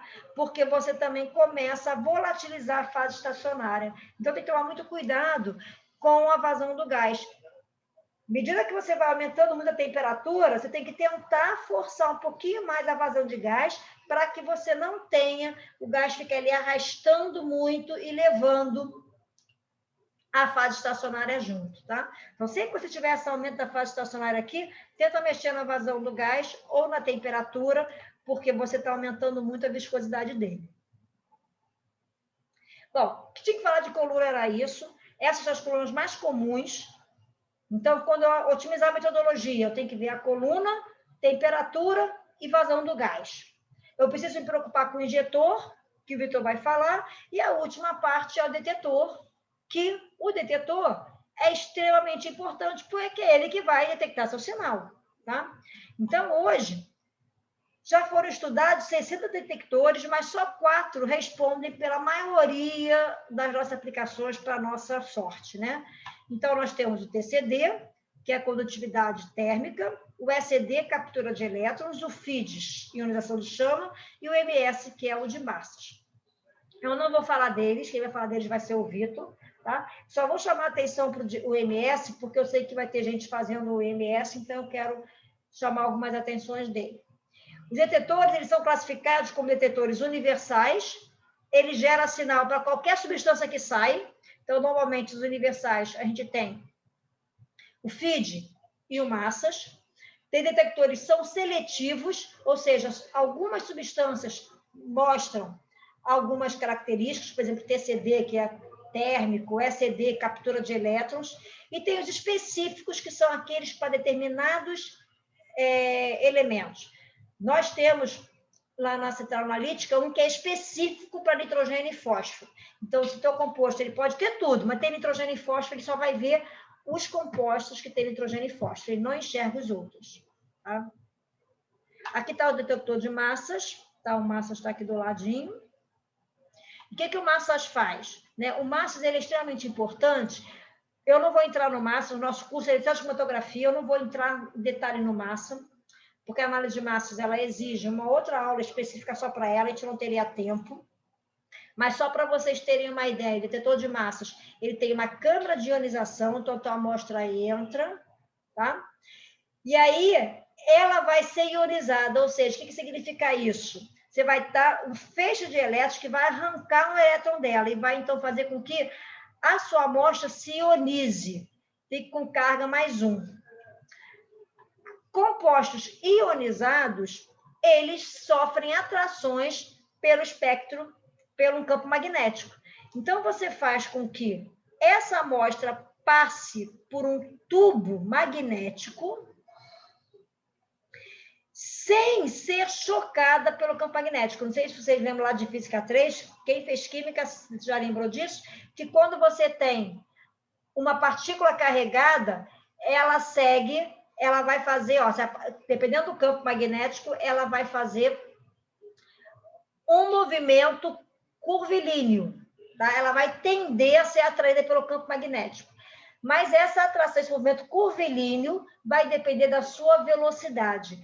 Então, você mexe na velocidade e na massa do íon e no campo magnético para que elas vão chegando aqui uma por uma, dependendo do peso molecular. Então, vai ter hora que vai chegar, por exemplo, aqui, só de 180, massa igual a 180, depois vai chegar de massa 181. Você vai mexendo nesse campo magnético para fazer com que vai chegando ali que passa sem fazer essa trajetória retilínea, que passa direto apenas a massa que você quer, tá?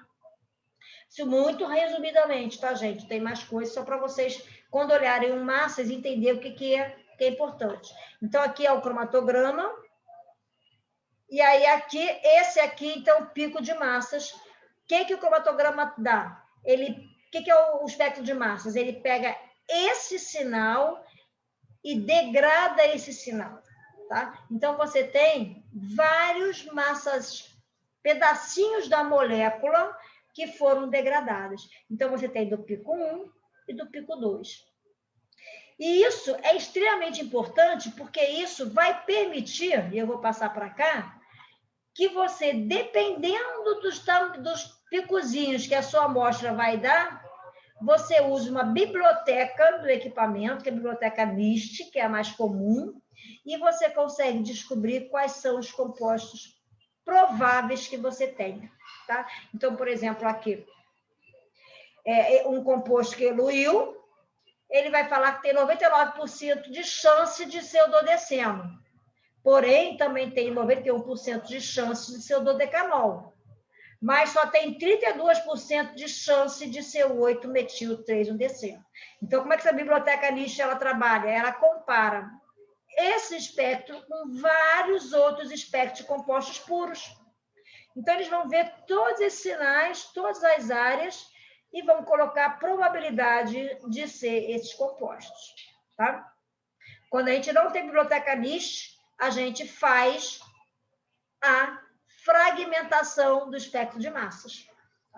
Então, é importante, não vai dar, como eu falei, para a gente dar isso aqui, o espectro de massas acaba sendo uma aula que ela ocupa 2, 3 aulas para falar sobre espectrometria de massas, mas é importante que quem for trabalhar com espectrometria de massas entenda como é que ocorra a fragmentação pelo massas. Tá? O cromatograma no espectro de massas, é aqui que eu quero chamar a atenção, porque quem vai trabalhar com massas vai ver isso. Não sei se o artigo do Rafael falou isso. Você pode ter o espectro de massas total ou apenas o íons que você quer monitorar. Então, vamos supor, aqui entrou vários íons. Você está mexendo ali no campo magnético para que os íons cheguem aqui.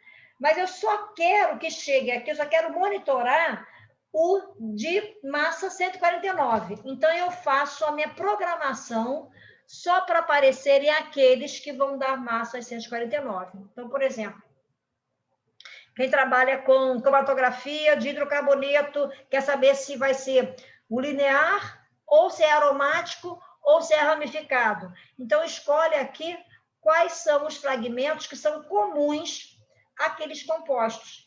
E aí você vê que é o mesmo cromatograma.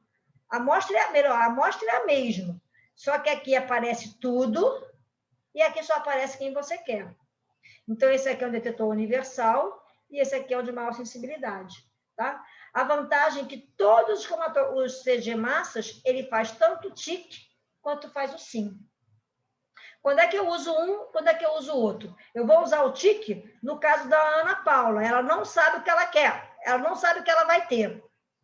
Agora, eu vou usar o SIM no caso do Marcos, porque ele quer procurar alguns HPAs. Então, ele sabe o composto que ele quer. Então, eu uso um de maior sensibilidade. Eu vou escolher uma massa e vou trabalhar com ele. Tá? Professora? Sim, Lourdes. Então, independente do detector, eu posso selecionar a forma que ele vai detectar a amostra, se é o TIC ou o SIM. Isso, o TIC ele vai ver todos os íons. Todos. Aí ele faz uma varredura do 4 a 400 ppm. O SIM, não, ele só vai enxergar aquele que você quer que ele enxergue. Tá? Mas são dois detectores diferentes ou é o mesmo detector com as duas funções? É o mesmo detector com as duas funções. Isso é só questão de software. Ah, entendi.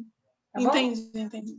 Tá, obrigada. É uma questão de software, mas não é. Você deixa mais tempo aqui. O que você faz? Quando você fala que quer... Porque como é que funciona o massas? Você mexe nesse campo magnético para vai saindo só o íon que você quer. Então, vamos supor, falou bem utópico, tá? Eu vou colocar em 10, vai sair o peso molecular 100. Eu vou colocar em 11, vai sair o peso molecular 150. Vou colocar em 13, vai sair o peso molecular 200.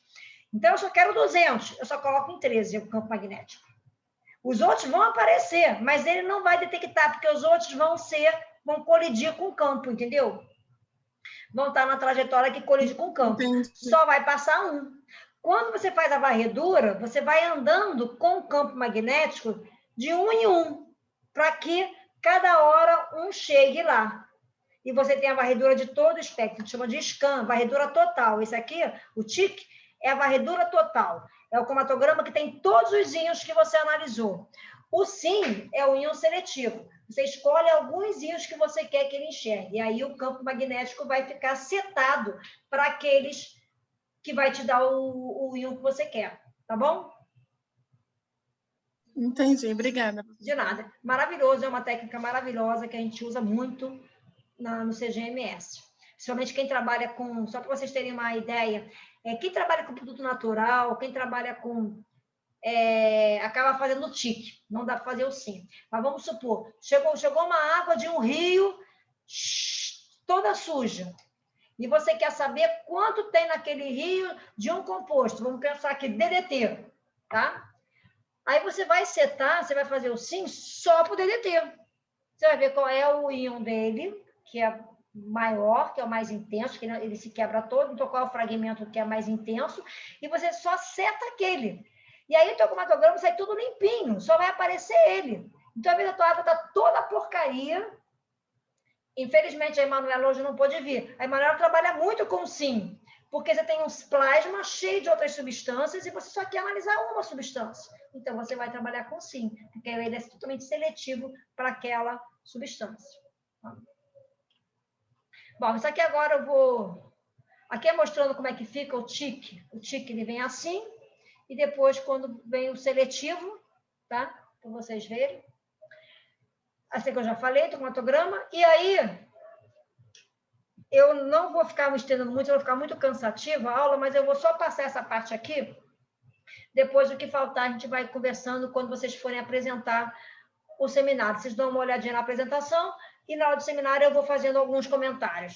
Mas é importante que eu tenho que usar, quais são os parâmetros que eu otimizo na cromatografia gasosa, porque isso que é importante para vocês. Como é que eu vou saber que eu vou ter a separação aqui ideal? Porque essa aqui já não me separa nada, né? Então, quais são os parâmetros que vocês vão buscar nos artigos? Quais são os analíticos que você quer separar? Qual é a concentração? Se está grande quantidade ou dá nível de traço? Tem que tomar cuidado, porque às vezes vocês acham que injetar muita quantidade é melhor. Não. Quando injeta muita quantidade, você satura a coluna. Se saturar a coluna, você não separa, tá? A técnica de pré-concentração que você faz são técnicas que você... Essa aqui eu vou deixar para o Vitor falar um pouquinho mais, mas a extração, você faz uma extração em fase sólida, uma extração em fase microsólida, uma extração líquido-líquido, o tipo de detetor, temperatura do injetor e temperatura do forno. Então, o que a gente trabalha muito é a pré-concentração de como você vai concentrar aquela amostra. Imagina, veio uma água do rio que tem DDT. Vai vir na ordem de ppb. Não tem a sensibilidade toda, eu preciso fazer uma pré-concentração, eu preciso concentrar o meu analito, que vai ser até o trabalho a dissertação do Rafael, pré-concentração de analitos para analisar HPA em água. Tá? Isso que é chamado de preparo de amostra? Isso que é chamado de preparo de amostra. Tá? O preparo de amostra é você tirar todas as sujeiras que você tem na amostra e pré-concentrar a amostra. É uma das fases mais difíceis da cromatografia, é o pré-preparo de amostra. Tá? E aí, então, você vai começar a pensar na temperatura. Preparou a amostra está purinha, purinha não, né? Mas está ali concentrada, e você pode analisar. Concentrada em sentido assim, imaginar uma água que tem um composto traços. Você precisa concentrar, mas também tem uma concentração limite, para não saturar a coluna. Então, depois que você já sabe todas as condições do pré-tratamento, que vai fazer extração em fase sólida, tudo isso, você vai, então, pensar na temperatura. Aquilo que a gente já falou, se vai ser isoterma ou se vai ser com variação de temperatura. Aqui, ó, como é que é isoterma? Sai todo mundo junto, se for uma isoterma de temperatura alta. Se for uma isoterma de temperatura baixa, você separa bem aqui na frente, mas você começa a ter problema aqui, porque demora muito para sair. E se você faz aqui uma programação, você pode ter o ideal, que você tenha uma corrida mais rápida e você não tenha esse alargamento de sinal. Então, tem que fazer esse estudo. Aqui, ó, esse sinal aqui, ó, resolução pobre, mas tem um tempo de análise bom, não é muito longo, tá? A solução, temperatura muito baixa, você pode aumentar um pouquinho a temperatura, e a coluna é inadequada. Não separa nada, tá? Aqui, você tem uma resolução inadequada, porque não está separando, mas já começa, aqui não separou nada, ó, é a mesma análise, tá? Mas começa a separar, então a coluna deve estar boa, então tenta trabalhar com a rampa de aquecimento. Aqui tudo estava ruim, aqui você já achou a coluna melhor, agora mexe com rampa de aquecimento para ver se você separa melhor. Aqui, o que acontece? Você vê que os sinais, ele está deixando rabo, tá? Ou rabo para trás ou rabo na frente. Esses picos assimétricos quer dizer que você tem sobrecarga do analito, tá? Você está saturando a tua coluna. Diminui a concentração. Para quê? Porque quando você satura, o que acontece? O produto, ou ele fica sendo... por exemplo, qual é o ideal? O ideal é que você tivesse a formação da monocamada, todo mundo interagindo com a fase estacionária do mesmo jeito. Quando você sobrecarrega muito, ele começa a não interagir do mesmo jeito, então ela não sai o sinal perfeito, tá? Aqui, quando tem esses vazamentozinhos aqui, o Vitor vai falar o que é o septo, ele vai explicar isso para vocês, que isso aqui tem a ver com o injetor, e você está com uma coluna que está com contaminação ou deterioro, você vê que tem assim, os picos estão com cauda, até o solvente tem cauda, o solvente não é para ter cauda, tá? Se o solvente tem cauda, é porque alguma coisa está errada, a tua coluna está com problema. Esse aqui é o sangramento da coluna, ó, que eu falei, tá?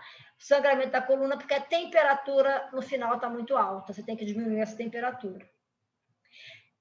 E aqui alguns exercícios para vocês pensarem, e aí depois a gente até pode estar discutindo isso, para vocês verem como é que a gente pode estar separando. Todo mundo sai junto, você tem uma ótima separação, mas o tempo de análise é muito longo. Os analitos com maior tempo não são bem resolvidos, e aqui, ao contrário, os analitos com menor tempo não são bem resolvidos. Então, eu quero que vocês pensem qual seria a metodologia para fazer a separação. Já posso dar uma dica. A coluna está boa. O que você vai mexer é na temperatura, tá? E, para finalizar mesmo, o que a gente tira de informação da cromatografia? A gente tira duas informações importantes. A análise qualitativa e análise quantitativa. Análise quantitativa, você quer saber quem são os compostos que estão ali. E na análise quantitativa, você quer saber quanto de cada um está ali. Essa parte é o que eu quero que vocês explorem nos artigos. Os artigos estão fazendo análise qualitativa. Como é que eles comprovaram que eram aqueles compostos que eles tinham? Eles injetaram um padrão? Eles injetaram em outra coluna para ver se era o composto? Então, eu quero que vocês estudem isso. Tá? Procurem isso no artigo de vocês. Que tipo de análise que foi feita. Tá? E aqui eu vou deixar o material para que vocês possam fazer procurar essas coisas no artigo de vocês. Tá? Que é da análise qualitativa e da análise quantitativa. Não vou me estender muito mais por hoje. Eu queria saber quem está querendo mostrar o artigo, se vocês estão com o artigo aí para mostrar. Alguns já me perguntaram pelos artigos. Quem não tiver com o artigo aí, não tem problema, pode mandar para mim por e-mail, para eu ver se o artigo está legal, porque eu também não quero um artigo muito grande, nem muito complicado. A ideia é que a gente discuta isso, né, na CAT, quem vai fazer cromatografia gasosa, discuta qual é a temperatura, qual é a coluna, por que aquela coluna foi melhor, quem vai fazer com massa, se é TIC, se é assim, quem vai fazer para HPLC, qual solvente, qual é a coluna, a ideia é essa. Como é que é a apresentação? Vocês vão falar rapidamente do artigo como um todo, para a gente poder entender qual é o objetivo daquela análise, e depois vão focar na análise, e vão falar a conclusão da análise de cromatografia.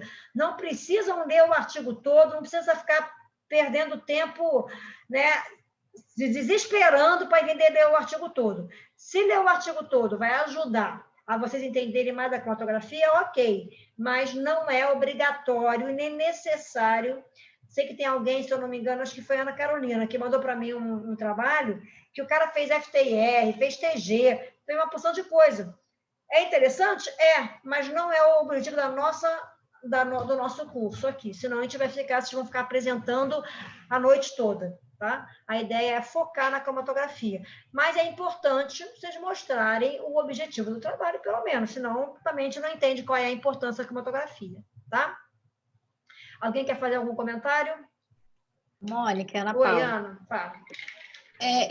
Eu baixei alguns, só que eu estou em dúvida. Eu não sabia se eu te mandava por e-mail ou se a gente conversava aqui na aula. Você que faz, se você quiser. Se você quer agora, você pode compartilhar a sua tela e eu vejo. Quem não quiser artigo nenhum, pode ir saindo. Boa noite. E aí, então, dia 29, então, a gente tem aula, tá bom? A princípio, eu vou dar a resposta para vocês ainda. Eu informo se vai ter aula ou não, deixa eu ver os outros. Boa noite. Deixa só, Ana, pode ir compartilhando, Ana, eu já liberei para você aqui, vendo esse verdinho. O Marcos fez uma pergunta. Então, professora. Vai lá, Rafael, tchau. O Marcos fez uma pergunta aqui que pode ser de mais pessoas. A discussão é em cima do resultado e da metodologia? Sim, de cromatografia.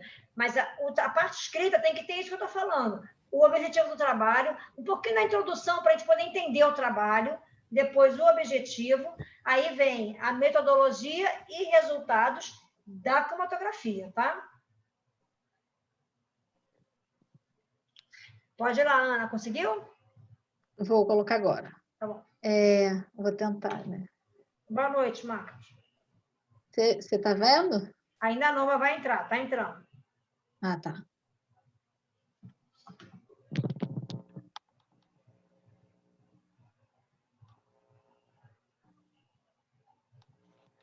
Foi? Sim, foi. Então, eu achei esse daqui, que ele fala que ele está desenvolvendo e validando uma cromatografia líquida de fluorescência, e aí ele está medindo o glifosato. Aí eu achei interessante, só que o problema é que é em plasma de rato. Não tem problema. Eu só quero ver o seguinte, ele faz fluorescência, faz massas, desce, aumenta para mim, por favor, para eu poder ver, e desce para mim um pouquinho. Tá. Porque você só ia trabalhar só com fluorescência, né? Vamos ver se ele faz o massas separado ou se ele faz junto. Porque a fluorescência, como não é uma técnica que é destrutiva, vai lá na metodologia e nos resultados. Ele pode estar fazendo... Aqui no desenvolvimento? Do método? Do método, isso. Método da validação, desenvolvimento do método. Aí ele fala da coluna. Pode ser esse aí sim, está ótimo. Ah, é? Então tá. É porque, assim, ele não faz em água, né? Que seria o interesse. Não, plasma é água, né? Ah, então tá bom. Era isso que eu estava com dúvida. Plasma é água, não tem problema não. Tá bom? Ah, então tá. Tá bom, então. Normalmente, a cromatografia a gente faz com solventes muito polares. Água, acetonitrila, então não tem problema não. Pode fazer isso aí. Tá bom? Tá. Ok, então. Um beijo. Tchau, tchau. Beijo, Mônica. Tchau. Obrigada. De nada.